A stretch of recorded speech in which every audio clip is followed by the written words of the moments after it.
Chapter 10. Labor as the Origin of Rights. 1. Adam Smith's Influence on the Value of Labor. As we move into the intellectual landscape of the 18th and 19th centuries, we encounter a seismic shift in the moral justification of ownership. For millennia, property was seen either as a prize of the sword or a gift of the sovereign. However, the dawn of the Enlightenment and the early industrial age demanded a more rational and moral foundation. At the center of this transformation stands the father of modern political economy, Adam Smith.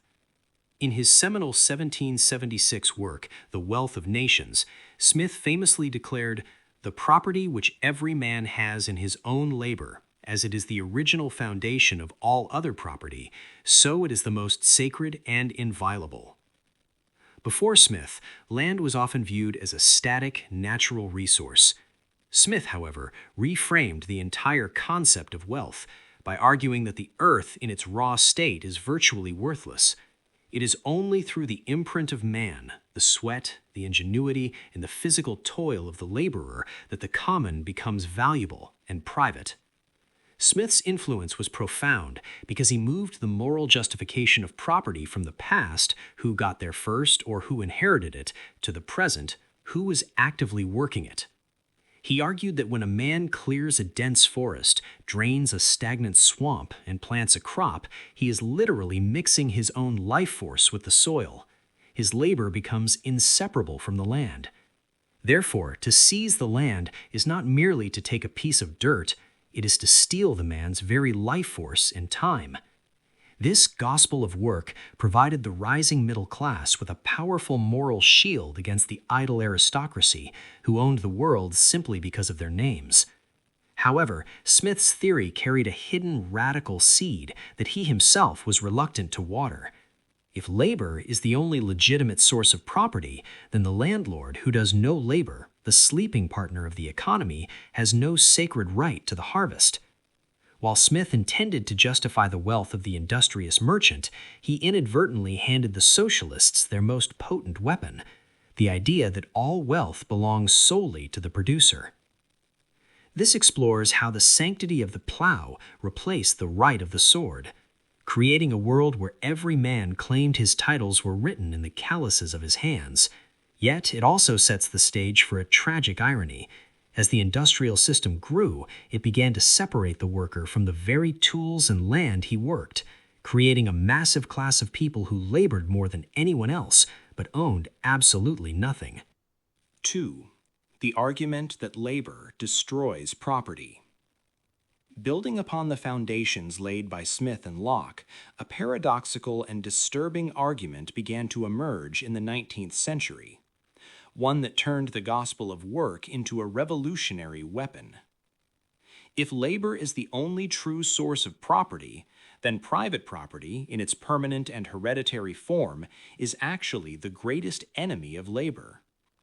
This is the radical logic that Proudhon and the early socialists used to trap the classical economists in their own rhetoric, turning the right to own into a right to work that threatened the very existence of the landlord. The argument hinges on a simple question of duration. If a man's labor justifies his ownership of a plot of land, does that right persist even after his physical exertion has ceased? Under a strict labor theory, a person's right to the soil should logically end where their physical exertion ends.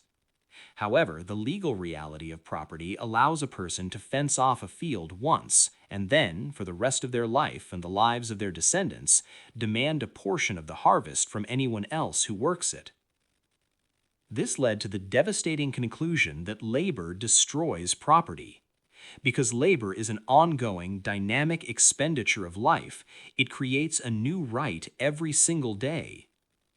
If property is a static, frozen title from the past, it eventually stands as an iron barrier against the active labor of the present. For example, if a man's grandfather cleared a forest 100 years ago, the labor theory might justify the grandfather's possession. But does it justify the grandson charging rent to a young farmer who is clearing the weeds and fertilizing the soil today?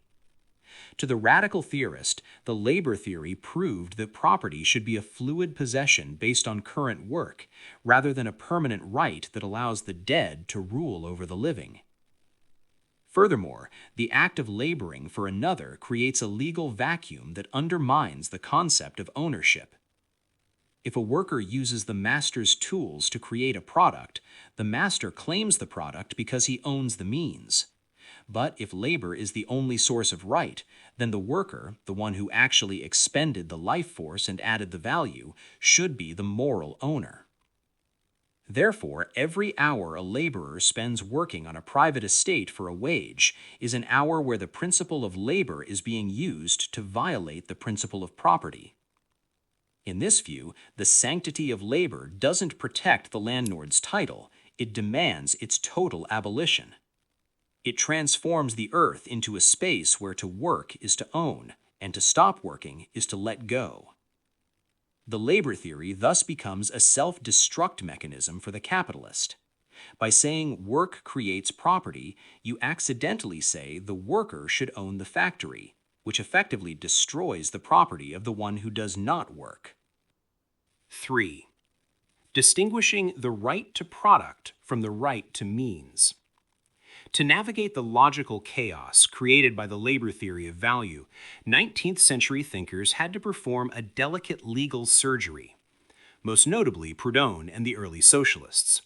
They realized that if they simply said labor creates property, they would accidentally justify the very monopolies they sought to destroy.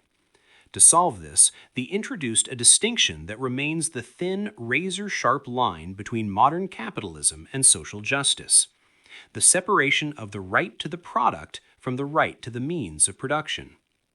Imagine a weaver who takes raw wool and through days of meticulous toil at a loom produces a fine piece of cloth.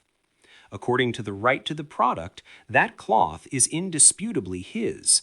His skill, his time, and his physical energy have been crystallized into the fabric. It is the imprint of his personality upon matter. This right is seen as absolute because it is the fruit of human exertion. However, the right to the means asks a much more difficult and dangerous question. Who owns the loom? Who owns the land where the sheep grazed? Who owns the workshop where the light enters the room? The critics of absolute property argued that while a man has a right to the fruits of his labor, the cloth, he can never have a permanent private right to the instruments of labor, the earth or the tools. Their reasoning was rooted in nature. The earth, the forests, and the minerals are a common heritage provided by the universe for all. They are the common storehouse of humanity. If one man is allowed to claim the means, the forest, as his private property, he effectively becomes a gatekeeper. The weaver cannot work unless he first pays a toll, rent, or profit to the man who owns the loom or the land. By making this distinction, thinkers like Émile de Lavallee and the mutualists sought to protect the individual worker while dismantling the monopolist. They argued that society must guarantee every human being a right of access to the means of life. The land and the tools should be possessed only by those who use them, while the finished product is the only thing that can truly be owned. This shift transformed the definition of justice. It was no longer about protecting a landlord's title to 10,000 acres he never sees, but about guaranteeing every worker's access to the materials he needs to stay free. It envisioned a world where the earth remains a shared workshop, and only the value added by the human hand, the labor contribution, can be called private. 4. The inequality of powers versus the equality of fortunes. One of the most persistent and stinging arguments against the communal or mutualist systems of the 19th century was the undeniable reality of human inequality. Critics of Proudhon, Lavallee, and the labor theorists argued that because men are born with vastly different levels of physical strength, intellectual capacity, and industriousness, an equality of fortunes, equal wealth, is not only impossible, but profoundly unjust. They asked, if one laborer is a giant who can plow 2 acres in the time it takes a smaller man to plow 1, Should the more powerful individual not be entitled to a larger estate and a greater reward? The philosophical response to this challenge was one of the most profound shifts in social thought. The reformers acknowledged the inequality of powers, the fact that people are born with different capacities, but they fundamentally rejected the idea that these natural differences should lead to a permanent inequality of fortunes. Their reasoning was rooted in the social and historical nature of all human labor. They argued that no man, no matter how gifted, produces anything in a vacuum. The genius inventor relies on the mathematical discoveries of his ancestors. The strong laborer relies on a high-quality steel plow made by a smith, who was in turn fed by a farmer who used a road built by the community. Proudhon famously argued that talent is a social product. If a man is twice as productive as his neighbor, it is almost always because society has provided him with better education, more advanced tools, a healthier environment, or a more stable heritage. Therefore, for the strong man to claim a larger share of the earth as his private, exclusive property is for him to commit a form of social theft. He is taking a private profit from a collective inheritance. Furthermore, they argued that in a truly civilized society, the inequality of powers should be a reason for mutual aid and solidarity, not for the creation of a new aristocracy of the capable. If we allow the stronger worker to accumulate 10 times more land or capital than the weaker worker, we eventually recreate the same system of master and servant that we sought to abolish. The stronger will eventually use their surplus to buy the labor and the freedom of the weaker. Justice, in this view, is not to each according to his power, but the protection of the weak through the equality of the means of life. The reformers proposed that while work should be the only legitimate source of income, the opportunity and the basic fortune, the right to a place on the earth, must remain equal for all. They sought to decouple a man's worth as a human being from his productive output. By ensuring an equality of fortunes, they aimed to create a world where no man, no matter how brilliant or strong, could ever become the owner of another man's life. 5. The imprint of man as a legal basis for possession. To conclude this chapter, we examine the final transformation of the labor theory into a specific legal doctrine. The concept of the imprint of man as the only legitimate basis for possession. This theory posits that a human being cannot own a piece of the universe through a mere decree, a title deed, or a fence. They can only claim a right to that which they have fundamentally altered or characterized through their own spirit and physical toil. Under this doctrine, a piece of raw land, unoccupied, unplowed, and untouched, is legally nothing. It belongs to the common storehouse of nature and remains open to all. It only enters the human legal sphere when a person leaves their imprint upon it. Whether it is the rhythmic furrow of a plow, the deliberate planting of an orchard, the drainage of a marsh, or the stacking of stones for a hearth, the imprint is the physical evidence of a moral relationship. The land becomes, in a sense, an extension of the person's own body, because it now contains their expended life force. This legal basis creates a sharp, uncompromising distinction between possession, which is personal, active, and living, and property, which is abstract, legalistic, and often absentee. If you build a house with your hands, your imprint is the house itself, and your right to live there is sacred because to take the house is to steal the days of your life used to build it. But if you claim to own 1,000 houses that you did not build and in which you do not reside, you have no imprint upon them. You are merely a ghost holding a piece of paper, using the law to tax the lives of those who do leave an imprint on those dwellings. The imprint of man theory sought to strip away the complex abstractions of modern property law and return to a visceral, tangible reality.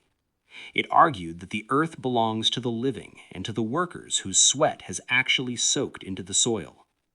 It was the final intellectual nail in the coffin of the right of the sword, replacing the warrior's conquest by the worker's signature.